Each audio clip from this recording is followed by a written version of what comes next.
Hello and welcome to another video. In this video, we're going to be doing the last problem from yesterday's weekly contest, which is distribute elements into two arrays 2. And in the problem, you're given a one-indexed array of integers nums of length n, and you have a function called greater count, which takes a value and returns a number of elements in the array that is strictly greater than the value.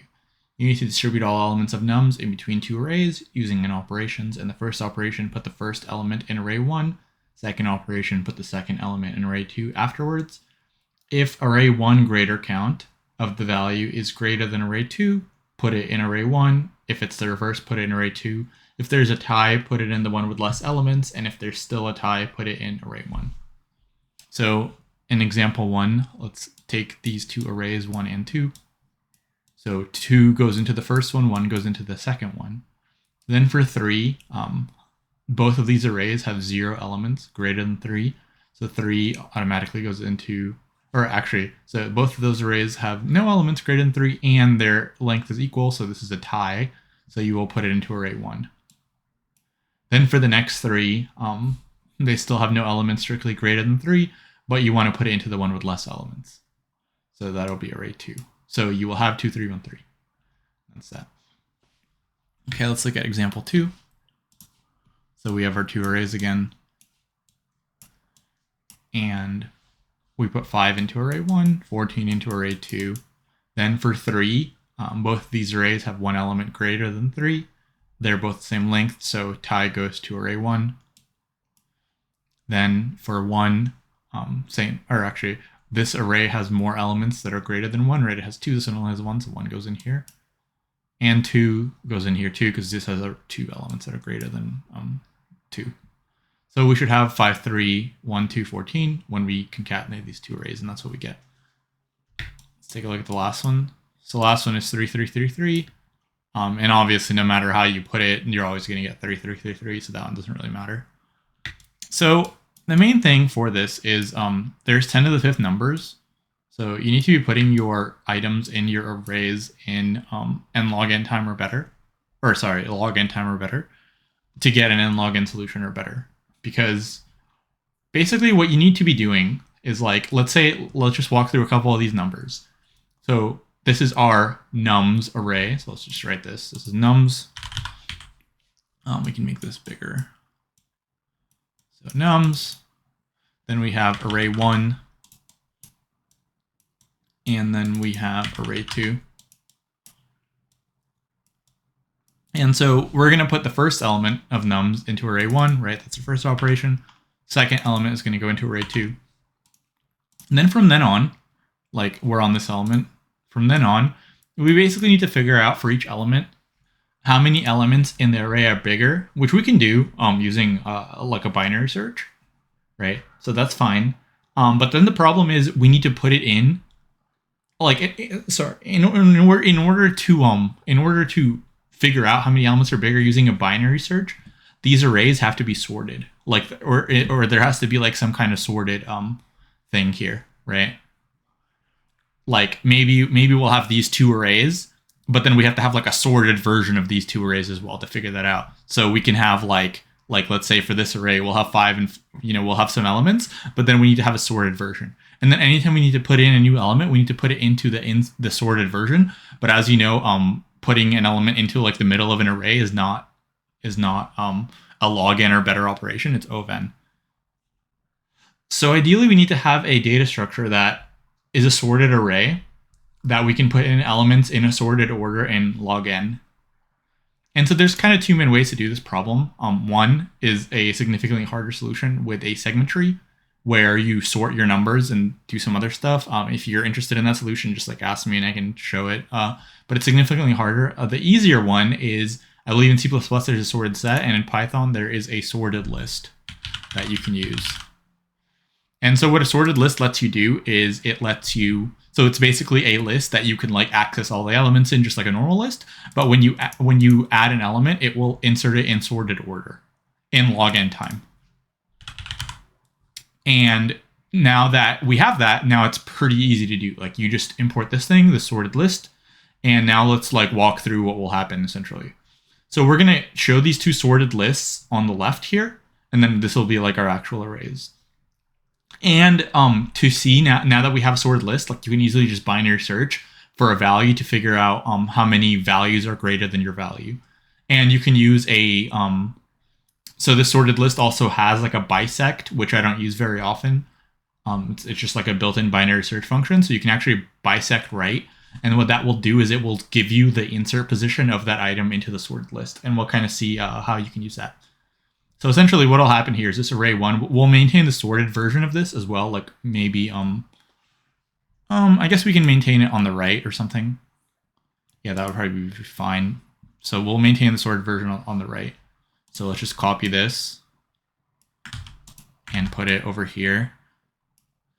And same thing, how do I want to do this? I guess I can also make these smaller. Yeah, let's do that. So let's make these a little bit smaller. We don't need to be this big. Oops. All right, there we go. Now I can get rid of this. So we'll have like the actual array, and then we'll have the sorted version of the array, and that should be fine. Okay, so we're gonna copy these two, put them over here. So the first two elements, pretty straightforward, right? You just put them in. Then let's go to the next element. And remember, we're going to have the sorted version of each array that we're going to use. So for element number 3, we can use this binary search to figure out like how many elements are strictly greater than 3. So in array 1, there's 1. In array 2, there's 1 also. And they're both the same length. So the tag would go to array 1. So you're going to put this in array 1. And we're going to put it in here just normally. So we'll put in a 3. Put in a 3 here. Now here, we're going to need to put it in a sorted way, right? So this will be sorted, so it'll be like 3, 5. Like that. Okay. Now we're going to go to the next element. So for 1, once again, you can do a binary search. So basically, I'll kind of explain the binary search real quick. So the binary search will tell you, or you could just do a manual binary search yourself, just literally like find how many elements are greater than a number in a sorted array. That's like a LeetCode barely medium, I'd say, if you already have a sorted array. But essentially what it will do is, like, let's say we have, let's say we're trying to put in 1 into this array. So it will give you the index of where it should go to keep the array sorted. So in this case, it'll give you index 0. And if it gives you index 0 and your array length is 2 in this case, that means there's 2 elements that are greater. Right? Because there's 2 elements in here, and it says put it at index 0, which means every element in here is greater. So depending on the index it gives you, you just do that along with the length of the array to figure out how many elements are greater. And let's say you have an array like 3, 12, 12, 15 or something, and you're trying to put in 12. So there's a bisect left and a bisect right. And what a bisect right will do is it will tell you to insert it right after elements that are equal to it. So it'll tell you, like, if this is your array, this is 0, 1, 2, 3, and you're trying to insert 12, it will give you index 3. So if you're trying to insert it at index 3, your array length is 4, that means there's 1 element that's greater. So same kind of thing, right? And if this was like 12 again, it would give you index 4, which means, well, I think it's literally just length minus the insert position of your number will give you how many elements are strictly greater. So pretty easy. So like here, like I said, if you try to insert 1, it will give you the insert position will be 0 in a sorted list.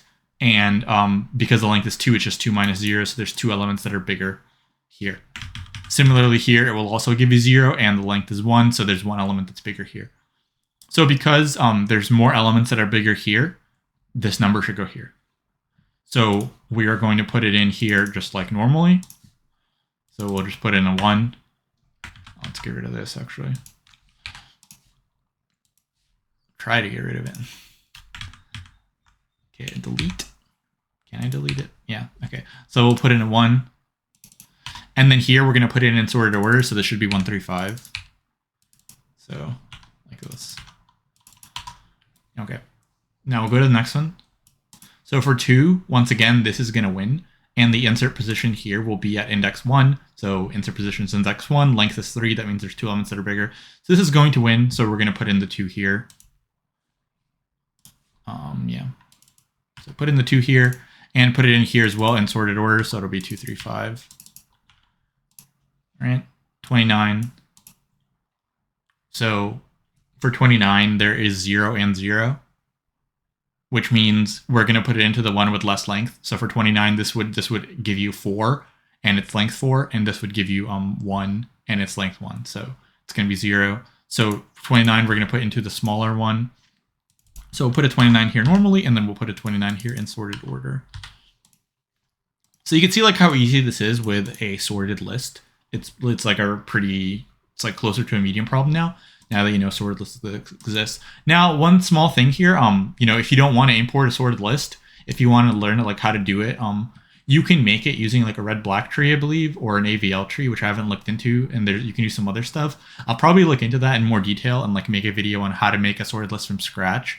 But it's definitely super convenient. And like I said, you can use a segment tree and sort the numbers. And if you are interested in that, it's going to be significantly harder, but most people know, or you're more likely to know how to build a segment tree from scratch than a sorted list. So anyway, let's keep going. So the 6, there is no elements greater than 6 here, and there are 2 elements greater than 6 here, so we're going to put a 6 here. So 6 will go here, and then here we want it in sorted order, so it'll be 6, 14, 29. 8 is also going to go in here because there's 2 elements, so 8 will go in here in sorted order, so 6, 8, 14, 29, and here we'll just go in normally. 15 will also go in here, so sorted order and not sorted order. And 45, there's no elements in either list that are bigger than 45, so we just put it into the shorter list length, so 45 will go in here and here. Then basically you just concatenate these 2 arrays and then get the result, so pretty easy. So essentially, if you have a sorted list, this stuff is pretty easy, and let's look at the code. So here it is. So we have array 1 is num0, array 2 is nums1. You can import sorted lists from sorted containers. You make 2 sorted lists. Then you just go through all of your numbers. So like I said, the number of elements that are greater are just the length of the array minus this bisect right, which will give you the position where the element would get inserted. And then if array 1 has more greater elements than array 2, then you put in array 1. Otherwise, you put in array 2, and it's also easy to add the element. You just do a sort container.add, and it will insert it in sorted order. If you want to write your own binary search, you can do that. You can actually access all of these just like a normal list. So you could say like access like sorted 2 at index 3 or whatever. It has all the normal list stuff. You can get the length of it and so on. You can use like the length property. So yeah, so if either one of these, you put in the right one. If there's a tie between how many elements are greater, you just put it into the one with the less length, same kind of thing. And then finally, you just concatenate it and return. And yeah, so very easy. Yeah. The big thing is like, you know, you might be like questionable, like, do I want to use this without doing this from scratch? And that's up to you. You can do this with a segment tree as well, like I said. So as far as the runtime, so it's going to be n log n, because for every number we're binary searching where it goes, which is log n, and we're also putting it into the list, which is log n as well. And for the space, it's going to be ov(n). And so, yeah, you can look into sorted containers more. There's other ones that are useful, just brief mention. There's also a sorted set and a sorted dictionary. And they're going to work very similar to this, right? Like if you can make a sorted list, a sorted set, it's really easy. You just make a sorted list, and then anytime you put in an item, you can just binary search like where it would go, see if the number's already there. So it would give you log n insertions. Sorted dictionary, same thing. Instead of storing numbers, you can store key value pairs. So for all of these, they would just have a value. And then lookups in a sorted set and a sorted dictionary are also log n, because you're basically just binary searching for them. So if you can build one, you can build all of them reasonably easily. But yeah, I'll probably make a video in the future looking how to make a sorted list from scratch. But yeah, it's going to be all for this one. Hopefully it was helpful. Definitely if you use sorted list, it's easy. If you use you can try to, there are solutions with a segment tree. Like I said, they're significantly harder. You basically have to sort your items and have a range. And then in your array, you have to have like either the item is not there or is there, and you sum that up. So you can sum up a range of like how many items are in there and so on. Definitely a lot more complicated than this. But yeah, it's going to be all for this one. Hopefully it was helpful. And basically, like I said, like almost every solution uses sorted list. So definitely a lot easier. So you can look into it. You can just Google sorted list. It'll show you all the functions in there. But yeah, I think it's going to be all. So if you like this video, please like it and please subscribe to the channel. And I'll see you in the next one. Thanks for watching.